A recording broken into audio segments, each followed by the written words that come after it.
வணக்கம். வேந்தரின் இளங்கதிர் காலை செய்திகளுக்காக ரேவதி. கௌரி. முதலில் தலைப்புச் செய்திகள். மெரினா கடற்கரையில் காவல்துறை குவிப்பு. ஜல்லிக்கட்டு ஆதரவாளர்களை வலுக்கட்டாயமாக வெளியேற்றும் முயற்சி.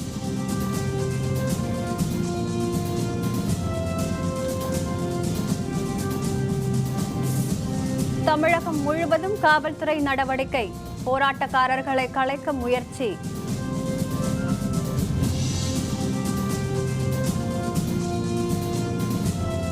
அடுத்த கூட்டம் பற்றி நாளை அறிவிப்பு. மெரினா கடற்கரை மாணவர்கள் அறிவிப்பு.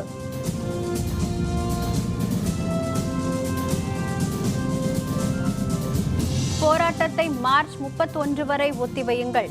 போராட்டக்காரர்களுக்கு ஜல்லிக்கட்டு ஆர்வலர்கள் வேண்டுகோள்.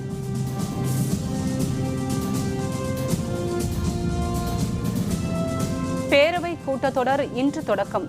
ஜல்லிக்கட்டு அவசர சட்ட முன்வரைவு தாக்கல்.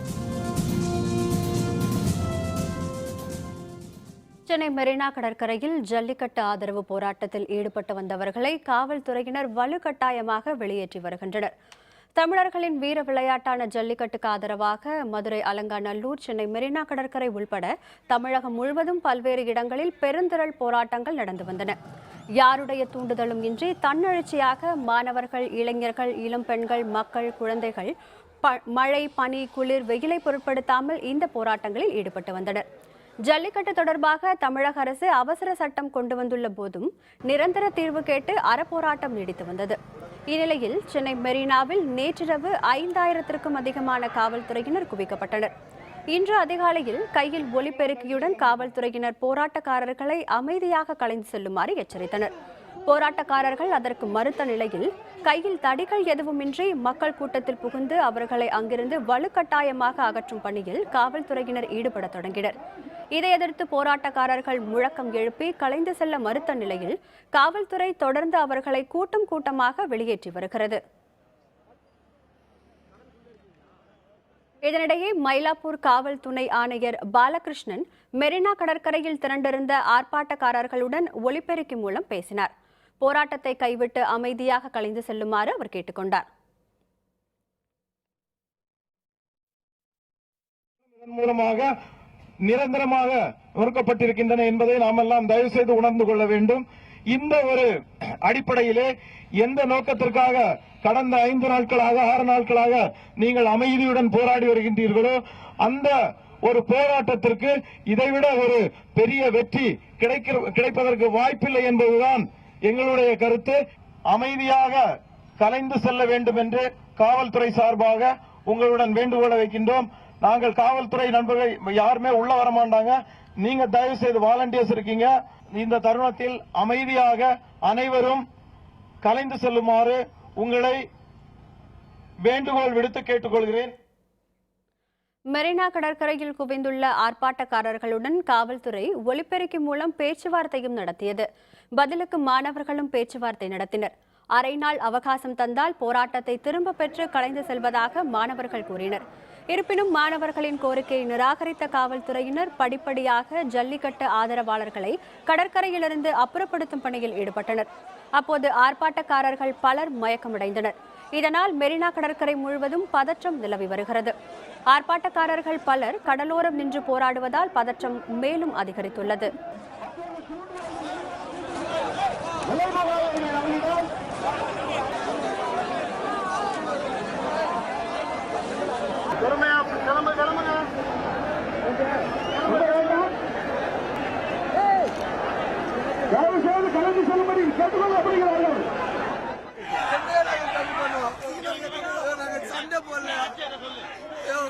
நாங்க கால அவகாசம் கேட்டோம். அது 4 மணி நேரம் தான் கேட்டோம். நாங்க என்னையா தப்பு பண்ணோம்? லேடிஸ் இருக்காங்க, பிரெக்னென்ட் லேடி இருக்காங்க, தள்ளி விடுறாயா கீழே. இவ்வளவு நாள் அலையலையா, இவ்வளவு நாள் உள்ளே வச்சுட்டு 5 வருஷம் கனவையா, எங்களோட கனவையா அடிச்சாயா சண்டை போட்டோம். பொறுமையா தானையா கேட்டோம். இதனிடையே சென்னை மெரினா கடற்கரையில் என்ன நடக்கிறது என்பதை அங்கிருந்து தொலைபேசி மூலம் தருகிறார் நமது செய்தியாளர் விக்னேஷ். வணக்கம் விக்னேஷ். மெரினால தற்போதைய நிலை என்ன? ஆர்ப்பாட்டக்காரர்கள் தரக்கூடிய கருத்துக்கள் என்ன? ஜல்லிக்கட்டுக்கு உடனடியாக நிரந்தர தீர்வு வேணும், பீட்டா அமைப்பை தடை செய்ய வேண்டும் என்று கடந்த 17ஆம் தேதி சென்னை மெரினா கடற்கரையில் போராட்ட குழுவினர் போராட்டத்தில் ஈடுபட்டனர். போராட்டத்தின் எழுச்சியாக கடந்த 7-6 தினங்களாகவே லட்சக்கணக்கான பொதுமக்களும் மாணவர்களும் இளைஞர்களும் இந்த போராட்டத்திற்கு வலு சேர்க்கும் விதமாக போராட்டத்தில் களம் இறங்கினர். இந்த நிலையில் அவசர சட்டம், தமிழக அரசு அவசர சட்டம் மூலமாக ஜல்லிக்கட்டுக்கு அனுமதி வழங்கியிருந்தது. இந்த சூழ்நிலையில் நேற்று அந்த ஜல்லிக்கட்டுக்கான அவசர சட்டத்தின் மூலம் கொடுத்திருக்கிற அந்த அனுமதியின் காரணமாக ஜல்லிக்கட்டு உடனடியாக இந்த போராட்டத்தை கலைந்து செல்ல வேண்டும் என்று தமிழக அரசு ஏற்கனவே நேற்று கேட்டிருந்தது. இந்த சூழ்நிலையில் இன்று காலை போராட்டக்காரர்களிடம் மயிலாப்பூர் துணை ஆணையர் பாலகிருஷ்ணன் பேச்சுவார்த்தை நடத்தினார். அதாவது நீங்கள் அமைதியாக இந்த இடத்தை விட்டு கலைந்து செல்ல வேண்டும் என்று ஒரு பேச்சுவார்த்தை நடத்தினார். ஆனால் எங்களுக்கு கால அவகாசம் வேண்டும், அதாவது கலைந்து செல்வதற்கு எங்களுக்கு கால அவகாசம் வேண்டும் என்று போராட்ட குழுவினர் கேட்டிருந்தனர். ஆனால் இந்த சூழ்நிலையில் காவல்துறையினர் அதிக அளவில் உள்ளே அவர்களை வலுக்கட்டாயமாக மெரினா கடற்கரையிலிருந்து அப்புறப்படுத்தும் பணிகள் தற்போது நடந்து கொண்டிருக்கிறது. சென்னையில் அதாவது மெரினா கடற்கரைக்கு வரக்கூடிய அனைத்து சாலைகளும் முழுமையாக காவல்துறையின் கட்டுப்பாட்டிற்குள் கொண்டு வரப்பட்டிருக்கிறது. அதாவது சாலைகளில் உள்ளே, அதாவது அனைவருக்குமே, அதாவது பொதுமக்கள் அந்த மெரினா கடற்கரைக்கு உள்ளே செல்லக்கூடிய அந்த சாலைகள் அனைத்துமே காவல்துறையின் முழு கட்டுப்பாடு கொண்டு வரப்பட்டு யாருக்கும் உள்ளே அனுமதி மறுக்கப்பட்டிருக்கிறது. நேற்று இரவு முதல் அங்கு மெரினா கடற்கரையில் போராட்டத்தில் உள்ளவர்களை அப்புறப்படுத்தும் பணிகள் தொடர்ந்து நடைபெற்று வருகிறது. போராட்டக்காரரை கலந்து செல்ல மறுத்ததால் காவல்துறையினருக்கும் அந்த போராட்டக்காரர்களுக்கும் இடையே ஒரு பதற்றமான சூழல் நிலவி வருகிறது. மேலும் அது மட்டுமல்லாமல் போராட்டக்காரர்கள் கடலில் இறங்கி தற்போது போராட்டம் நடத்தி வருவதன் காரணமாக மெரினா கடற்கரை முழுவதுமாகவே தற்போது ஒரு பதற்றமான சூழல் நிலவி வருகிறது. இதற்கு அடுத்த அதாவது நிறைய லட்சக்கணக்கான மக்கள் நேற்று முழுவதும் நம்ம பார்த்திருந்தோம். இன்னைக்கு காலையிலும் ஆயிரக்கணக்கான மக்கள் அங்க இருக்காங்க. அதனால அதை அப்புறப்படுத்தும் பணிகள்ல காவல்துறையினர் தற்போது ஈடுபடுத்தப்பட்டிருக்கின்றனர். சுமார் 1000த்திற்கும் மேற்பட்ட காவல்துறையினர் தற்போது மெரினா கடற்கரைக்கு தொடர்ந்து வந்த வண்ணம் இருக்கின்றனர். ஆங்காங்கே போக்குவரத்து காவல்துறையினரும் வெளியிலிருந்து உள்ளே மக்கள் செல்லாதவாறு அவர்களை தடுத்து நிறுத்தி அங்கே கலந்து செல்லுமாறு அறிவுறுத்தப்பட்டு வருகின்றனர். ரேவதி, விக்னேஷ், அங்க கடந்த 5 நாட்களாக பாத்தீங்கன்னா லட்சக்கணக்கான மக்கள் திரண்டிருந்தாங்க. அந்த எண்ணிக்கை அப்படிங்கிறது இன்னைக்கு குறைஞ்சிருக்கா? இன்னைக்கு மாணவர்கள் மட்டும் இருக்காங்களா, இல்ல பெண்கள், குழந்தைகள், பெரியவர்கள் இவங்க எல்லாருமே அந்த ஆர்ப்பாட்டத்துல இருக்காங்களா மனித சங்கிலியாக? இந்த ஆர்ப்பாட்டத்தை பொறுத்தவரை பார்த்தோம்னா நேற்று லட்சக்கணக்கான, அதாவது நேற்று ஞாயிற்றுக்கிழமை விடுமுறை தினத்தால் லட்சக்கணக்கான மக்கள், இளைஞர்கள் இந்த போராட்டத்துக்கு வலு சேர்க்கும் விதமாக நேற்று மாலை முழுவதும் பாத்தீங்கன்னா மெரினா கடற்கரை மக்களின் தலைகளாகவே காட்சி அளித்திருந்தது. இந்த சூழ்நிலையில் நேற்று நள்ளிரவுக்கு பிறகு கொஞ்சம் கொஞ்சமாக அந்த கூட்டம் விலகி சென்றது என்று சொல்ல வேண்டும். இன்று அதிகாலை பொறுத்தவரை ஆயிரக்கணக்கான மக்கள் மட்டும்தான் அந்த இடத்தில் இருந்தார்கள். மிக குறைந்த அளவிலான கூட்டம் அங்கு இருந்ததன் காரணமாகத்தான் காவல்துறையினர் அவர்களிடம் கலைந்து செல்லுமாறு அவர்களிடம் இன்று காலை பேச்சுவார்த்தை நடத்தியிருந்தார். இருந்த போதிலும் எங்களுக்கு கால அவகாசம் வேண்டும் என்று போராட்ட குழுவினர் தெரிவித்திருந்தனர். அவர்களை வலுக்கட்டாயமாக காவல்துறையினர் தற்போது அப்புறப்படுத்தி வருவதன் காரணமாக அவர்கள் என்ன செய்வது, அதாவது கடலில் இறங்கி போராட்டத்தை ஈடுபட்டு வருகின்றனர். தற்போது அவர்கள் கடலில் இறங்கி இந்த போராட்டத்தில் ஈடுபட்டிருக்கிறார். இந்த போராட்டத்தை பொறுத்தவரை பார்த்தால் பெண்களும் இந்த போராட்டத்திலிருந்து அதிக அளவில் தற்போது இருக்கிறார்கள் என்று நாம் சொல்ல வேண்டும். அவர்களும் தங்களுடைய உணர்ச்சிகளை, அதாவது எங்களுக்கு ஜல்லிக்கட்டுக்கு நிரந்தர தீர்வு வரை இந்த போராட்டம் தொடரும் என்று அவர்கள் கோஷம் எழுப்பி வரைதான் இருக்கின்றனர். அவர்களை காவல்துறையினர் வலுக்கட்டாயமாக இழுத்து செல்லக்கூடிய அந்த காட்சி நம்மால் பார்க்க முடிகிறது. இளைஞர்கள் அதிக அளவில் இந்த கூட்டத்தில் இருக்கிறார்கள் என்று நாம் சொல்ல வேண்டும். இளைஞர்கள், மாணவர்கள், பொதுமக்களும் இருக்கிறார்கள். அதிக அளவில் பெண்களும் இந்த கூட்டத்தில் இருக்கிறார்கள் என்று சொல்ல வேண்டும். விக்னேஷ், காவல்துறை அமைதியான முறையில தான் வெளியேற்றம் அப்படிங்கிறது சொன்னாங்க. அங்கு தடையடி நடப்பதற்கோ இல்ல வேற ஏதாவது அசம்பாவித சம்பவங்கள் நடப்பதற்கோ வாய்ப்புகள் இருக்குன்னு நினைக்கிறீங்களா? இதுவரை, அதாவது காலையில் மயிலாப்பூர் துணை ஆணையர் பாலகிருஷ்ணன் அமைதியான முறையில் அவர்கள், அதாவது எங்க போராட்டத்தில் ஈடுபட்டிருக்கக்கூடிய அந்த போராட்ட குழுவினரிடம் அமைதியான முறையில் ஒரு பேச்சுவார்த்தை நடத்தினார். அதாவது இன்று நீங்கள் கலந்து செல்லுங்கள் என்று அவர் பேச்சுவார்த்தை நடத்தினார். ஆனால் அந்த பேச்சுவார்த்தையில் உடன்பாடு எட்டப்படாததன் காரணமாக போராட்ட குழுவினர் நாங்கள் போராட்டத்தை தொடர்ந்து அமைதியான வழியில் தான் நடத்தி கொண்டிருக்கின்றோம். எங்களுக்கு நிரந்தர சட்டம் வரும் வரை நாங்கள் இந்த போராட்டத்தில் நிச்சயமாக இருப்போம் என்று அவர்கள் தெரிவித்திருந்ததன் காரணமாக அவர்கள் கலந்து செல்வதற்கு மறுத்தனர். இந்த நேரத்தில் போராட்டக்காரர்களை வலுக்கட்டாயமாக, அதாவது நேற்று இரவில் இருந்து அதிக அளவில் காவல்துறையினர் சென்னை மெரினா கடற்கரைக்கு வந்த வண்ணம் இருந்தனர். அவர்கள் உள்ளே அந்த போராட்ட குழுவினரை சுற்றி வளைத்து அவர்களை முழுமையாக அப்புறப்படுத்தும் முயற்சியில் அந்த காவல்துறை ஆணையர் பேச்சுவார்த்தை நடத்திய பிறகு அவர்கள் அந்த அப்புறப்படுத்தும் பணியில் அவர்கள் ஈடுபட்டனர். இந்த சூழ்நிலையில் போராட்டக்காரர்களுக்கும் காவல்துறையினருக்கும் இடையே ஒரு பதற்றமான சூழல் நிலவுகிறது. போராட்டக்காரர்களை பொறுத்தவரை அவர்கள் கலைந்து செல்ல மாட்டோம் என்று உறுதியாக இருக்கின்றனர். இதன் காரணமாக வலுக்கட்டாயமாக அவர்கள் இழுப்பதன் காரணமாக ஒரு பதற்றமான சூழல் இருக்கிறது. இதுவரை எந்த ஒரு அசம்பாவித சம்பவம் இதுவரை நிகழவில்லை என்றுதான் சொல்ல வேண்டும். ஆனால் போராட்டக்காரர்களில் தொடர்ந்து 6 நாட்களாக அவர்கள் வந்து இந்த போராட்டத்தில் ஈடுபட்டதன் காரணமாக அவர்கள் ஏற்கனவே சோர்வு அடைந்திருக்கின்றனர். ஆங்காங்கே இளைஞர்கள் வந்து மயங்கி விழுகின்றனர். இந்த காட்சியை நம்மால் அங்கு வந்து பார்க்க முடிகிறது. உங்களுடைய தகவல்களுக்கு நன்றி விக்னேஷ். இதற்கிடையே ஜல்லிக்கட்டுக்கு ஆதரவாக தமிழகம் முழுவதும் பல்வேறு இடங்களில் போராடி வருபவர்களை அமைதியாக கலைந்து செல்லுமாறு காவல்துறை தொடர்ந்து எச்சரித்து வருகிறது. விருதுநகர் தேசபந்து திடலில் பெருந்திரளாக குழுமியிருந்த ஜல்லிக்கட்டு ஆதரவாளர்களை காவல்துறை இன்று கலைந்து போகச் செய்தது. காவல்துறை விரட்டியதால் ஓடிய இளைஞர் ஒருவர் கீழே விழுந்து மயக்கமடைந்தார். அதுபோல நெல்லையில் அறவழி போராட்டம் நடைபெற்று வந்த திடலில் நேற்று அதிக அளவில் காவல்துறையினர் குவிக்கப்பட்டனர். போராட்டக்காரர்களை எச்சரித்து அவர்கள் கலைந்து போகச் செய்தனர். இதேபோல சேலத்தில் ஜல்லிக்கட்டுக்கு ஆதரவாக அறப்போராட்டத்தில் ஈடுபட்டு வருபவர்களை உடனே கலைந்து செல்லுமாறு காவல்துறை கேட்டுக்கொண்டது. திண்டுக்கல்லில் கல்லறை தோட்டம் முன்பு குழுமியிருந்தவர்களும் வெளியேற்றப்பட்டனர். இதுபோல தமிழகம் முழுவதும் பல்வேறு இடங்களில் காவல்துறையினர் அதிக அளவில் குவிக்கப்பட்டு ஜல்லிக்கட்டு போராட்டக்காரர்களை கலைந்து போக வைக்கும் முயற்சியில் ஈடுபட்டுள்ளனர். மதுரை தமுக்கம், அலங்காநல்லூர் பகுதிகளில் போராட்டம் நீடித்தாலும் பதற்றமும் நிலவுகிறது.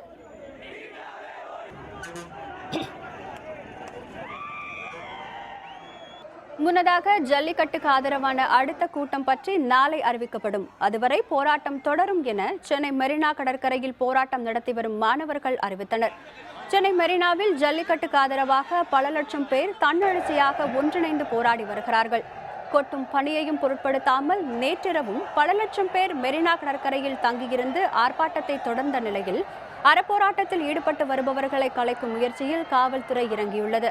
இதனிடையே முன்னதாக ஜல்லிக்கட்டு அவசர சட்டம் பற்றி சட்ட வல்லுநர்களிடம் கலந்து ஆலோசிக்க இருப்பதாக சென்னை மெரினா கடற்கரையில் போராட்டம் நடத்தி வரும் மாணவர்கள் தெரிவித்தனர்.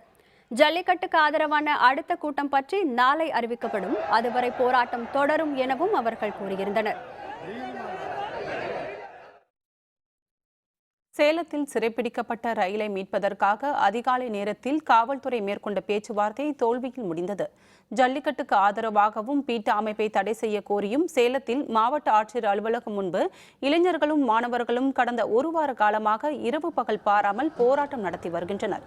இந்த கோரிக்கைகளை வலியுறுத்தி சேலத்தில் ரயில் ஒன்றையும் அவர்கள் சிறைப்பிடித்தனர். இந்த நிலையில் போராட்டம் நடைபெறும் சேலம் மாவட்ட ஆட்சியர் அலுவலகம் மற்றும் ரயில் மறியம் நடைபெறும் பகுதிகளில் இன்று அதிகாலையில் திடீரென அதிக அளவில் காவல்துறையினர் குவிக்கப்பட்டனர். இதனால் பதற்றம் ஏற்பட்டது. இதனையடுத்து சம்பவ இடத்திற்கு வந்த சேலம் மாநகர காவல் ஆணையர் சஞ்சய்குமார் மற்றும் துணை ஆணையர் ஜார்ஜ் ஆகியோர் போராட்டத்தில் ஈடுபட்டு வரும் மாணவர்களிடம் இன்று அதிகாலை 3 மணி முதல் பேச்சுவார்த்தை நடத்தினர். 2 மணி நேரமாக நடந்த இந்த பேச்சுவார்த்தை தோல்வியில் முடிந்தது. 5 நாளா இளைஞர்கள் வந்து போராட்டம் பண்றாங்க. உடனடியாக ஜல்லிக்கட்டு பண்ணுங்க, உடனடியாக ஜல்லிக்கட்டு பண்ணுங்க. உடனடியாக ஜல்லிக்கட்டு பண்றதுக்காக ஒரு வழிதான் அவசர சட்டம். எப்ப சட்டத்தை போடுறாங்களோ அப்போ அந்த உங்களோட அவசர சட்டம் வந்து நிரந்தர சட்டம் ஆகும். அப்படி இருக்கும்போது நீங்க தயவு செய்து இந்த போராட்டம் கைவிட்டு அவங்க வேலைக்கு போய் திரும்பியும் நம்மளோட சேலம் எப்படி அமைதியா இருக்கிறதோ அந்த சூழ்நிலையில கொண்டு வரணும்னு கேட்டுக்கொள்கிறேன். தமிழக சட்டப்பேரவையின் இந்த ஆண்டின் முதல் கூட்டம் இன்று காலையில் ஆளுநர் உரையுடன் தொடங்க உள்ளது. அலங்காநல்லூர், சென்னை உள்பட தமிழகம் முழுவதும் ஜல்லிக்கட்டுக்கு நிரந்தர தீர்வு கோரி பெருந்திரள் போராட்டம் தொடர்ந்து நடைபெற்று வருகிறது. இந்த பரபரப்பான சூழலில் தமிழக சட்டப்பேரவை கூட்டத்தொடர் இன்று காலை 10 மணிக்கு ஆளுநர் உரையுடன் தொடங்குகிறது. ஆளுநர் உரைக்கு பின் தமிழில் தயாரிக்கப்பட்ட ஆளுநர் உரையை அவைத்தலைவர் தனபால் வாசிக்க உள்ளார். அத்துடன் இன்றைய கூட்டம் முடியவுள்ளது. அதன்பின் அவைத்தலைவர் தனபால் தலைமையில் நடக்கவுள்ள சட்டப்பேரவை அலுவல் ஆய்வுக்குழு கூட்டத்தில் கூட்டத்தொடரை எத்தனை நாட்களுக்கு நடத்துவது, என்னென்ன சட்ட முன்வரைவுகளை நிறைவேற்றுவது என விவாதிக்கப்பட உள்ளது. நாளைய கூட்டத்தில் மறைந்த தமிழக முதல்வர் ஜெயலலிதாவிற்கு இரங்கல் தீர்மானம் கொண்டுவரப்பட்டு அது நிறைவேற்றப்பட உள்ளது. அதற்கு மறுநாள் 25ஆம் தேதி ஜல்லிக்கட்டு தொடர்பான அவசர சட்டம் தாக்கல் செய்யப்பட்டு அதே நாளில் ஆளுநர் உரைக்கு நன்றி தெரிவிக்கும் தீர்மானம் நிறைவேற்றப்படலாம் எனவும் தெரிகிறது. தமிழகம் முழுவதும் நடைபெற்ற ஜல்லிக்கட்டு, மாடுபிடி வீரர்கள், மக்கள் கொண்டாட்டம். விவரம் விளம்பர இடைவேளைக்கு பிறகு.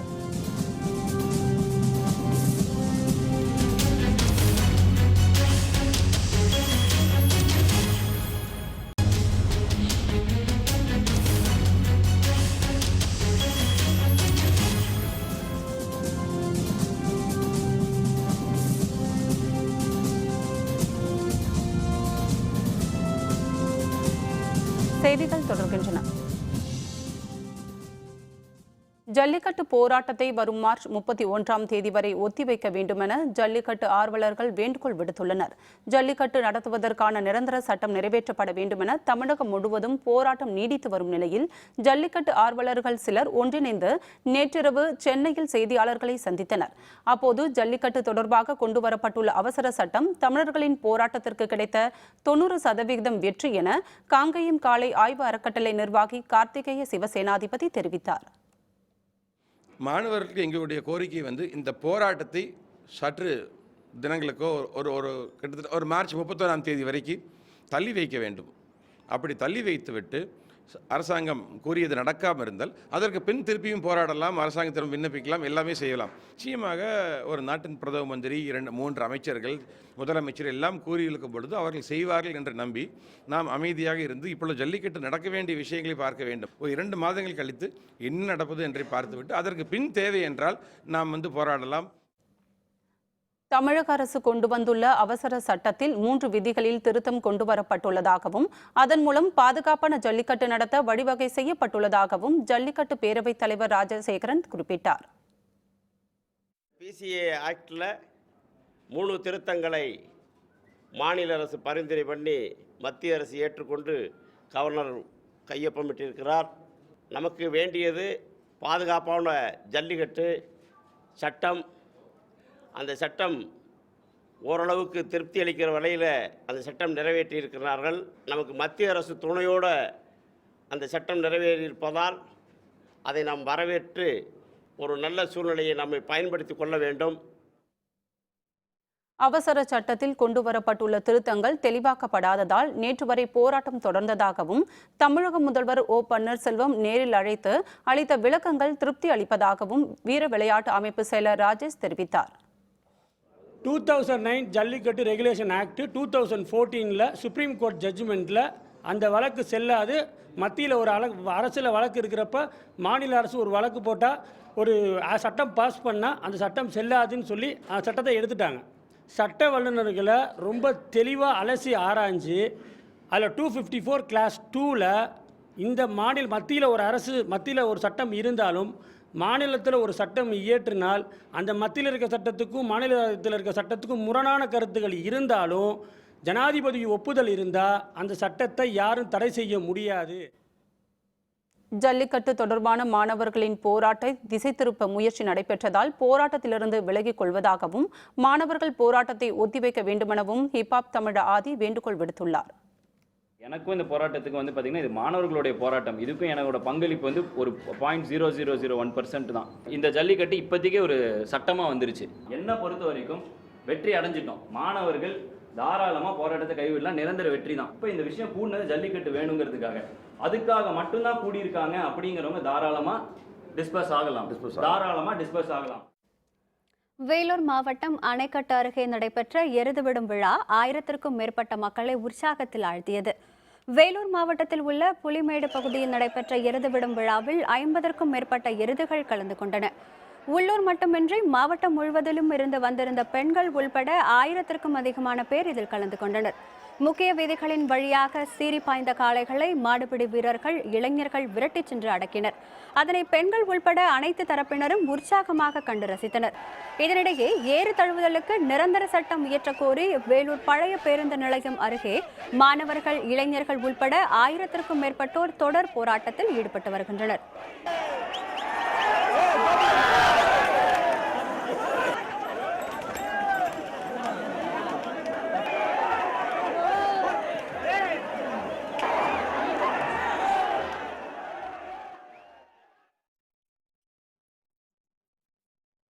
அரியலூர் மாவட்டத்தில் சர்ணாவூர், புதுக்கோட்டை, மலத்தான்குளம் ஆகிய 3 ஊர்களில் நடைபெற்ற ஜல்லிக்கட்டு போட்டிகளை ஆயிரக்கணக்கான மக்கள் ஆர்வமுடன் கண்டு ரசித்தனர். ஜல்லிக்கட்டுக்கு ஆதரவாக அவசர சட்டம் நிறைவேற்றப்பட்டதை அடுத்து மாநிலத்தின் பல்வேறு பகுதிகளில் நேற்று ஜல்லிக்கட்டு போட்டிகளை களை கட்டியது. அதன் ஒரு பகுதியாக அரியலூர் மாவட்டம் சர்ணாவூரில் நடைபெற்ற ஜல்லிக்கட்டில் சீறி பாய்ந்து வந்த காளைகளை மாடுபிடி வீரர்கள் போட்டி போட்டுக்கொண்டு மடக்கி பிடித்தனர். முக்கிய வீதியின் இருபுறமும் இளைஞர்கள் திரண்டு நின்று காளைகளை முனைப்புடன் மடக்கி முயன்றனர். இந்த விழாவில் பெண்கள் உட்பட ஏராளமானோர் கலந்து கொண்டனர். சில ஆண்டுகளுக்கு பின்பு போட்டி நடைபெற்றதால் அனைத்து தரப்பினரும் உற்சாகமடைந்தனர். இதேபோல் புதுக்கோட்டை மற்றும் மலத்தான் குளத்திலும் மிக சிறப்பாக ஜல்லிக்கட்டு போட்டி நடைபெற்றது. இதில் மாடுபிடி வீரர்கள், இளைஞர்கள் ஏராளமானோர் கலந்து கொண்டனர்.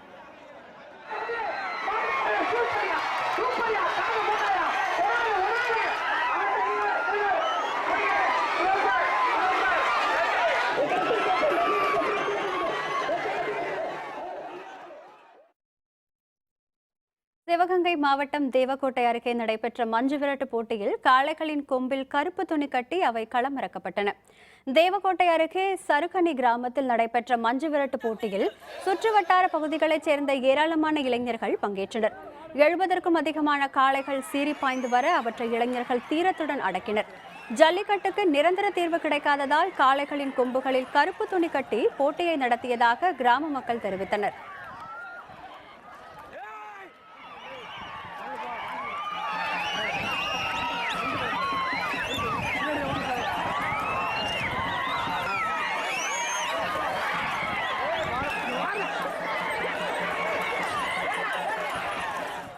மாடுகளுடைய கொம்புகளில் பார்த்தீங்கன்னா கருப்பு துணி கட்டி தான் இதை நாங்கள் அவுத்து விட்டுருக்கோம். எங்களுக்கு தேவை என்ன அப்படின்னு கேட்டிங்கன்னா நிரந்தர சட்டம் வேணும். காட்சியளிக்கப்படாத விலங்குகள் பட்டியலேருந்து நிரந்தரமாக காளையை நீக்கி எங்களுக்கு முழுமையான ஒரு சட்டம், நாங்கள் எப்போவுமே சுதந்திரமாக இந்த ஜல்லிக்கட்டை நடத்துறதுக்கான ஒரு சட்டம் எங்களுக்கு வேணும். பீட்டா என்ற அமைப்பை தமிழ்நாட்டில் இருந்து விரட்டி அடிக்கணும். ஒன்று. இன்னொன்று, பீட்டா அமைப்பை சார்ந்த அனைவருமே இந்தியாவை விட்டு வெளியேறு என்ற கோரிக்கையை நாங்கள் அடுத்து தொடர்ந்து வைக்க போகிறோம். அடுத்தபடியாக பார்த்தீங்கன்னா காட்சி விலங்குகள் பட்டியலிருந்து என்னைக்கு காளையை நீக்கிறாங்களோ அன்னைக்கு தான் எங்கள் போராட்டம் ஓயும். ஜல்லிக்கட்டுக்கு ஆதரவாக புதுச்சேரியில் போராட்டம் நடத்தி வரும் போராட்டக்காரர்கள் நிரந்தர சட்டம் இயற்றப்படும் வரை போராட்டம் தொடரும் என அறிவித்துள்ளனர். புதுச்சேரி நீதிமன்றம் எதிரே உள்ள திடலில் நடந்து வரும் ஜல்லிக்கட்டு ஆதரவு போராட்டத்தில் 2000க்கும் மேற்பட்ட மாணவ மாணவிகள், இளைஞர்கள், குடும்ப பெண்கள், குழந்தைகள் பங்கேற்று வருகின்றனர். ஜல்லிக்கட்டுக்கு தொடர்பாக தமிழக அரசின் அவசர சட்டம் தேவையில்லை எனவும் நிரந்தர சட்டம் வேண்டி போராட்டம் தொடரும் எனவும் அவர்கள் தெரிவித்துள்ளனர். பிரதமரை சந்தித்து நமக்காக ஒரு சட்டத்திருத்தத்தை கொண்டு வந்ததுக்கு மிக்க மகிழ்ச்சி, ரொம்ப சந்தோஷம். ஆனால் தமிழக மக்கள் இதை ஏற்கலை. எங்களுக்கு அதில் எந்த சாட்டிஸ்ஃபேக்ஷனும் இல்லை. காட்சிப்படுத்தப்படும் விலங்குகள் பட்டியலிருந்து காளை மாடு நீக்கப்பட வேண்டும். இதுதான் எங்களோட முக்கியமான கோரிக்கை. ஜல்லிக்கட்டு தொடர்ந்து நடக்க வேண்டும். இதுக்கான விஷயங்கள் செய்யப்படுற வரைக்கும் நாங்கள் போராட்டத்திலிருந்து ஓய மாட்டோம். இது தொடர்ந்துகிட்டே இருக்கும். நாகப்பட்டினம் மாவட்டத்தில் கடந்த 2 நாட்களாக பெய்த திடீர் மழையால் நெல் அறுவடை கடுமையாக பாதிக்கப்பட்டுள்ளதாக விவசாயிகள் தெரிவித்தனர். கடும் வறட்சி காரணமாக டெல்டா மாவட்டங்கள் உள்பட மாநிலம் முழுவதும் சாகுபடி பயிர்கள் கருகின. இதனால் மனவேதனையடைந்த நூற்றுக்கணக்கான விவசாயிகள் உயிரிழந்தனர். நாகை மாவட்டத்தில் பெரும்பாலான பகுதிகளில் சாகுபடி பாதிக்கப்பட்ட நிலையில் சீர்காழி, மயிலாடுதுறை என சில பகுதிகளில் சம்பா நெல் அறுவடைக்கு தயாரானது. இந்நிலையில் கடந்த 2 நாட்களாக பரவலாக மழை பெய்ததால் வயலில் மழைநீர் தேங்கி கதிர்கள் முற்றி பயிர்கள் அழுகத் தொடங்கின. மழை பொய்த்து கடும் பாதிப்பை சந்தித்த நிலையில் தற்போது மழை பெய்தும் விளைந்த பயிர்களை நாசம் செய்துவிட்டதாக கவலை தெரிவித்த விவசாயிகள் பாதிக்கப்பட்ட பயிர்களுக்கு உரிய நிவாரணத் தொகையை அரசு வழங்க வேண்டும் என வேண்டுகோள் விடுத்துள்ளனர். மூலமாக வைத்திருக்கக்கூடிய தண்ணீரை பாய்ச்சி கொஞ்சம் நெல் நட்டவர்கள் கூட இப்போ சமீபத்தில் பெய்த மழையில் நெற்பயிரெல்லாம் காய்ந்து இப்பொழுது தண்ணீர் அதிகமாக இப்போ படுத்து விட்டது. படுத்ததன் காரணமாக கண்டிப்பாக அனைத்தும் முளைத்து நாற்றாகிவிடும். எனவே பாதிக்கப்பட்டிருக்கக்கூடிய விவசாயிகளுக்கு உரிய நிவாரணத்தை வழங்கிட வேண்டும் என கேட்டுக்கொள்கிறேன். பன்னாட்டு குளிர்பானங்களை இனிமேல் கடைகளில் விற்பனை செய்வதில்லை என கோவை வணிகர்கள் அறிவித்துள்ளனர். ஜல்லிக்கட்டுக்கு ஆதரவான போராட்டத்திற்கு கோவையில் உள்ள வணிகர்கள் குழு முழு ஆதரவு தந்து வருகின்றன. மேலும் பீட்டா அமைப்புக்கு கடும் எதிர்ப்பு தெரிவித்த அவர்கள் பன்னாட்டு குளிர்பானங்களை சாலைகளில் கொட்டியும் பானங்கள் இருந்த பாட்டில்களை உடைத்தும் தங்கள் எதிர்ப்பை தெரிவித்தனர். ஜல்லிக்கட்டுக்கு நிரந்தர தீர்வு வேண்டும் என முழக்கமிட்ட அவர்கள் பன்னாட்டு குளிர்பானங்களை இனிமேல் கடைகளில் விற்பனை செய்வதில்லை என முடிவெடுத்திருப்பதாகவும் முழங்கினர். அதன் தொடர்ச்சியாக கோவையில் உள்ள பல்பொருள் விற்பனை மையங்களில் பன்னாட்டு குளிர்பானங்கள் விற்பனை இல்லை என விளம்பர பலகைகள் வைக்கப்பட்டுள்ளன. யாருங்க இந்த பீட்டா எங்க ஊருக்குள்ள எங்க ஜல்லிக்கட்டு வேண்டாம்னு சொல்றதுக்கு பாருங்க, எங்க மக்கள் எல்லாம் கூடி நிக்கிறோம். இனிமேல் அவங்களோட ப்ராடக்ட் எதுவுமே உள்ள வராது. ஜல்லிக்கட்டு நடத்தி காட்டுறோம். இனிமேல் எங்க மக்கள் எல்லாம் விழிச்சுட்டோம், விட மாட்டோம். இனிமேல் எந்த கடைகள்லையும் அந்நிய பானங்களை விற்கிறது இல்லைன்னு ஒரு முடிவு பண்ணியிருக்காங்க. இளநீர், கூழ் போன்ற நம்ம பாரம்பரியமிக்க நம்ம பண்பாட்டு பாதுகாக்கிற வகையில் அந்த மாதிரி பானங்களை தான் இனி குடிக்கிறதுன்னு, வெளிநாட்டு பானங்களை ஒழிக்கிறதுன்னு முடிவு பண்ணியிருக்கிறோம். அதனால் இனிமேல் எந்த கடைகள்லையும் வெளிநாட்டு பானங்களை உபயோகிக்க மாட்டோம். ஈரோடு அருகே புகழ்பெற்ற லூர்து மாதா கோவிலில் நடைபெற்ற திருத்தேர் பவனி விழாவில் பல நூறு கிறிஸ்தவர்கள் குடும்பத்தினருடன் கலந்து கொண்டு பிரார்த்தனையில் ஈடுபட்டனர். அக்ரஹாரத்தில் உள்ள லூர்து மாதா கோவிலில் ஆண்டுதோறும் திருத்தேர் பவனி விழா நடைபெறுவது வழக்கம். அதன்படி நடப்பாண்டிற்கான விழா கடந்த ஞாயிற்றுக்கிழமை கொடியேற்றத்துடன் தொடங்கியது. நாள்தோறும் சிறப்பு திருப்பலிகள் நடைபெற்று வந்தன. விழாவின் முக்கிய நிகழ்வான லூர்து மாதா திருத்தேர் பவனி விழா நேற்று நடைபெற்றது. ஈரோடு புனித அமல அன்னை ஆலயத்திலிருந்து அலங்கரிக்கப்பட்ட திருத்தேரில் லூர்து மேரி மாதா சுரூபம் அமர்த்தப்பட திருத்தேர் பவனி தொடங்கியது. மாதாவின் புகழ்பாடும் பாடல்களை பாடியவாறு கிறிஸ்தவர்கள் முக்கிய வீதிகள் வழியாக ஊர்வலமாக சென்றனர். ஊர்வலம் லூர்து மேரி மாதா கோவிலை சென்றடைந்தது. அங்கு நடந்த சிறப்பு பிரார்த்தனையில் கிறிஸ்தவர்கள் உள்பட ஏராளமானோர் ஈடுபட்டனர்.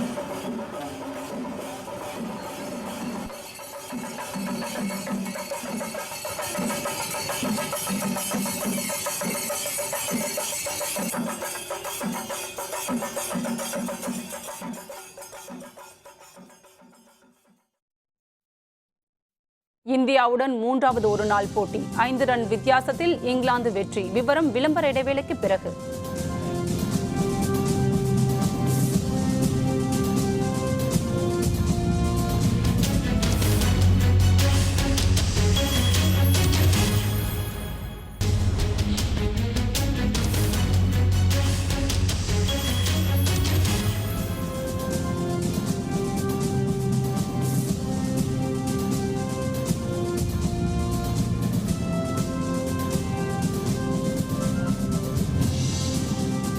செய்திகள் தொடர்கின்றன. இனி அயலக செய்திகள்.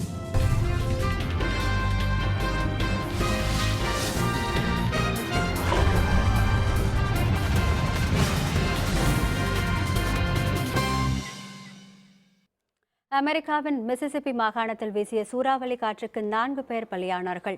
ஏராளமான வீடுகள், வணிக நிறுவனங்கள் தரைமட்டமாயின.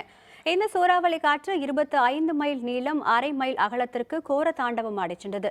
குறிப்பாக மிசிசிப்பி மாகாணத்தின் ஹாட்டிஸ்பர்க் நகரம் கடும் பாதிப்பை சந்தித்தது. இங்கு வாகனங்களில் வசித்த 3 உள்பட 4 பேர் சூறாவளிக்கு பலியானார்கள். ஏராளமான வீடுகள், வணிக நிறுவனங்கள் தரைமட்டமாயின. கார்கள் சேதமடைந்தன. 16,000 வீடுகள் மின் இணைப்பு துண்டிக்கப்பட்டு தவிக்கின்றன. தற்போது மீட்பு படையினர் ஹாட்டிஸ்பர்க் நகரம் முழுவதும் வீடு வீடாக சென்று சேத விவரத்தை கணக்கிட்டு வருகின்றனர்.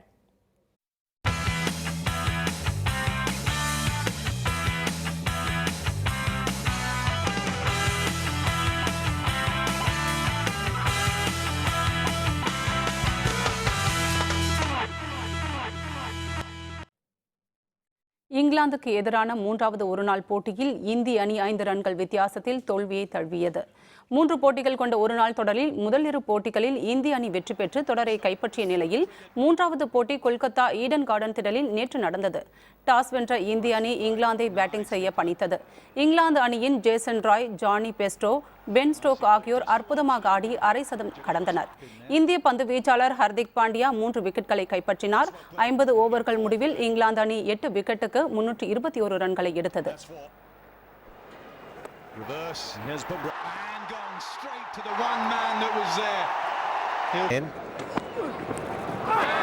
Good delivery and up goes the finger. 9300. Wonderful shot this. Should be taken. Here's Bumrah. Top edge. Clears the ground. 3 balls to go. That's well played. Very well played. இதனையடுத்து 322 ரன்களை இலக்காக கொண்டு ஆடத் தொடங்கிய இந்திய அணி ஆரம்பத்தில் தடுமாறத் தொடங்கியது. அணித்தலைவர் கோலி 55 ரன்களும், யுவராஜ் 45 ரன்களும் எடுத்து ஓரளவு சிறப்பாக ஆடினார். கேதார் ஜாதவ் 75 பந்துகளுக்கு 90 ரன்கள் குவித்து அசத்தினார். இருப்பினும் இந்திய அணி 50 ஓவர்கள் முடிவில் 9 விக்கெட்கள் இழந்து 316 ரன்களை எடுத்து வெறும் 5 ரன்கள் வித்தியாசத்தில் தோல்வியடைந்தது. எனினும் தொடரை 2-1 என இந்திய அணி வென்று கோப்பையை கைப்பற்றியது. Jadhav goes big. There's a fielder there trying to get there, but it's going over the boundary rope. What a shot from Kedar Jadhav. Here's another. And 4 more. That's 10. It's a habit, and they're making it a habit. It was really close today, but the other 2 wins were quite convincing. And Virat Kohli said that he was pleased with the boys. மீண்டும் தலைப்புச் செய்திகள். ஜல்லிக்கட்டு ஆதரவாளர்களை வலுக்கட்டாயமாக வெளியேற்றும் முயற்சி. மெரினா கடற்கரையில் நீடிக்கும் பதற்றம்.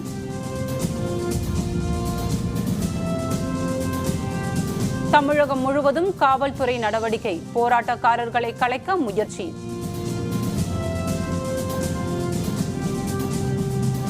போராட்டத்தை மார்ச் 31 வரை ஒத்திவையுங்கள். போராட்டக்காரர்களுக்கு ஜல்லிக்கட்டு ஆர்வலர்கள் வேண்டுகோள். பேரவை கூட்டத்தொடர் இன்று தொடக்கம். ஜல்லிக்கட்டு அவசர சட்ட முன்வரைவு தாக்கல்.